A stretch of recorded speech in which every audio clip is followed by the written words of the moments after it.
Today, we're talking about the latest Lions news and rumors. Going to go over what is going on for the Detroit Lions as of late. We're going to be talking about Lions signing a player whom was a Detroit Lion after being suspended. We're going to get into that. Breakout players for this up-and-coming season. We're going to get into that one right there. Packers being salty again. Love it. And the Lions signing an undrafted rookie who definitely could make the roster. Let's go.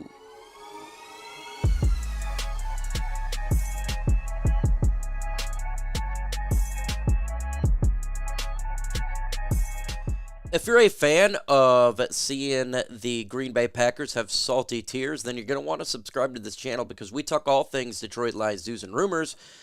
And as of late, apparently the Packers has just been crying a lot because we're getting the players that they like in the draft, and so they've been a little bit salty. So go ahead and subscribe to the channel. We're going to go ahead and start and bring in with the first news here. Lions yesterday brought back a player whom was a Detroit Lion, but he got suspended for the year due to the gambling, and that's CJ Moore. He's actually really good at special teams, if you remember. And he was one of the reasons we kept getting the first down on fourth down. And he's just really good at what he does, his safety as well. And the idea is that the Detroit Lions would no longer want to have CJ Moore because of the gambling situation, but the Lions brought him back. And that's because he's a good player. And that's because he made a mistake. And, people make mistakes. It's not the end of the world. I know a lot of people are upset. They want to know why the Detroit Lions made this move because that's not the Lions way. That's not the type of players we want because he's a bad guy. Folks, he gambled, and that's really it. If you consider that like a horrible move about someone's personality, I don't know, we got to look at ourselves first, right? I think I've made a million more mistakes than CJ Moore, and he's getting his second go around here in Detroit, and good. Hopefully he comes in here and does a great job. My concern's not about the gambling. My concern is he still in great shape, right? You want to make sure that a player who's not played in a year is going to go when he comes back. So I'm going to assume that he's in good shape. I'm assuming that Brad Holmes and Dan Campbell already checked up on that. Why? Because they're not morons. So I hope CJ Moore comes in here and does a fantastic job for the Detroit Lions. And let me know in the comment section, do you agree with the Lions signing CJ Moore this year? Why for yes and for no? Let me know your thoughts in the comments below. Hey, let's go ahead and bring in the best players available. That's my thought here. Packers reportedly scared the Lions into making certain draft picks here. And this is the tiers of the Green Bay Packers. Now, you've been hearing about this anonymous general manager criticizing the Detroit Lions that we have an ego and this and that. And, the Lions, Brad Holmes, he knows what he's doing.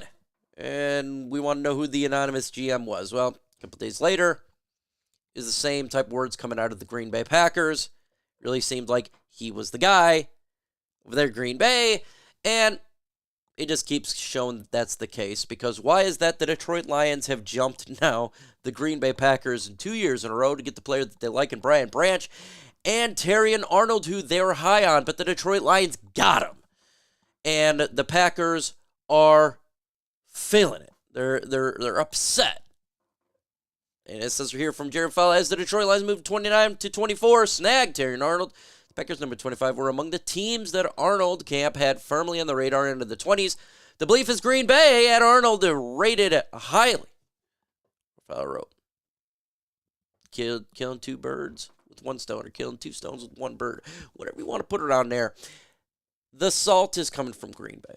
The anonymous general manager is the Green Bay Packers. And they're salty and upset that we get the players that they like. We jumped them. It's okay. You can be salty. We know you're upset about that. And I know someone says, should we, anonymous general manager is talking bad about Brad Holmes, and maybe they got something in there to take from it. Maybe there's something right about that because everybody loves Brad Holmes so much. And no, it's just salt. It's really salt. It's the Green Bay Packers being salty, and they're general manager being salty that we keep outmaneuvering them week in and week out. They want to talk because they're not used to the Detroit Lions doing something good. We're not used to building a team. We're not being a good football team, winning the NFC North, all of that. The tide has changed. The years have changed. It's not the same old Detroit Lions under Matt Millen and Mayhew and Quinn and doing bad decisions and making bad roster moves. The Brad Holmes, Dan Campbell, Sheila Ford Hamp, completely different. This team is good. They know what they're doing. They know how to build, and they know how to draft and free agency. And teams just don't get it, and they don't understand. And that's where the salt is coming from. I would just get this. What? I don't understand the hatred, the arrogance. State that the Brad Holmes is arrogant because he traded a third-round pick. That's the most ridiculous statement. It's just completely sour. And it's funny to see how teams view us and as just how salty the Green Bay Packers are from what we have done, and people actually bought into this anonymous general manager. Folks, if you're buying into it, you're buying into what the Green Bay Packers are thinking, and I don't care about what Green Bay thinks. I don't care what the general manager thinks, that we're arrogant and all this. They're salt. So there's not really anything to it. Let me know in the comment section, do you actually agree with the Green Bay Packers brass arrogance? Lions signed to players we know in Isaiah Williams was a very successful wide receiver in college. Actually, one of the most successful wide receivers in college. And how did we get him? We were supposed to get drafted. Well, he's 5'9". He's not that fast, but the dude is an excellent route runner, and he catches everything, and he's good. Yak. And so that's why the Detroit Lions got him. And this is another reason right now I believe the Detroit Lions have not signed a wide receiver, is because they have a lot of faith in Isaiah Williams. And you've seen it with the bonus. We gave him a big, giant bonus. The reason he fell, though, is, again, he's not fast and he's not big. But I don't think that's something the Detroit Lions generally care about.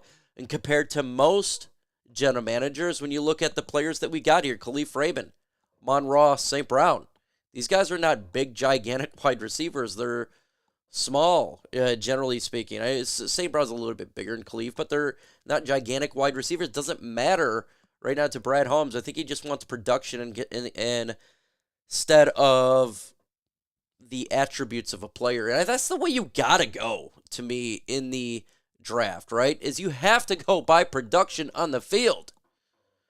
Not everything, but you got to go a lot of it.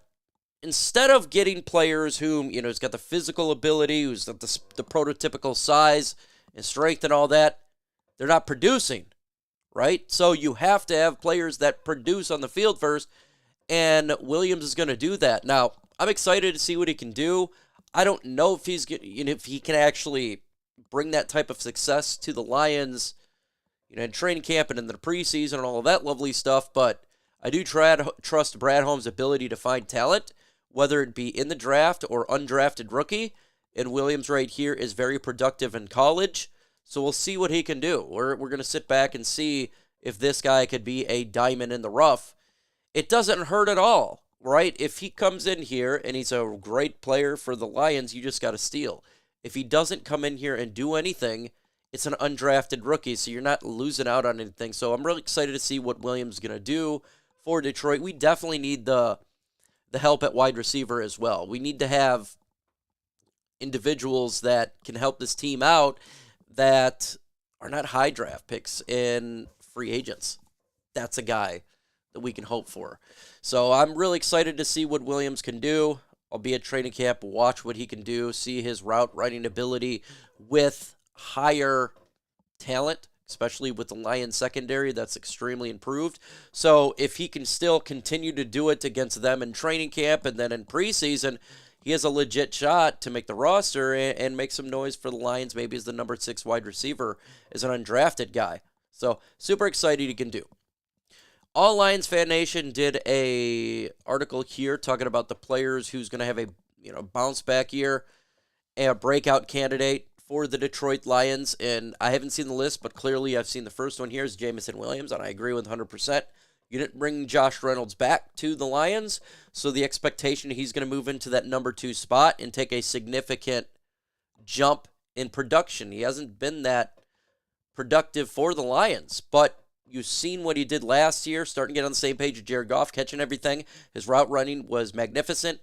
He wasn't dropping, and he was being physical, too, in the catch. And so I do think he's going to have a breakout year. I 100% agree. Jack Campbell, I agree. He'll definitely do a lot better than last year. Last year, he was almost a role player. He's probably going to get a lot more playing time this year, and the game's going to slow down for him a little bit more. I don't know how much of a breakout because you still got to deal with Derek Barnes and Alex Anzalone. So as much as I would like for him to break out, I just don't know how much he's going to be on the field, and that's really it there. But I think he could, for sure. Efutu Melifonwu, no, he's not going to break out because he already did break out. And he showed the world what he can do. And this guy was looking like one of the best safeties in football last year. I think he's going to continue to do it. He already had a breakout like 7 games from regular season to the playoffs last year, and it's going to continue. So my reason why it shouldn't be on this list is not because he's not going to break. I think he is going to break out. I think he broke out last year, but for a whole season, yeah, for sure, he's going to break out. And I am really excited for what Iffy can bring to the Lions this year. Amik Robertson, I hope he breaks out. I really do. And not a lot of people talk about what he can do. He was for the Raiders, played slot, outside corner, was very sticky. Can he come in here and do that for the Detroit Lions? Will he have the time to be a nice slot corner? So we're going to see. I hope so. I don't know, but I hope this is the case. I do hope so. We need him to break out. James Houston, definitely need him to break out. I'm not going to put him on my list because it's just injury, right? But he absolutely could. If he stays healthy, sky's the limit for James Houston. I'd love for him to come out there and be that number 2 to Aiden Hutchinson as a pass rusher. He's still got to develop a little bit more in stopping the run. Right now, he is a role player. He has to get better with the rest of his game, but I hope so. And that's really it. I didn't even know the list. So go ahead and let me know who's your breakout candidate for the Detroit Lions. With that said, folks, adios.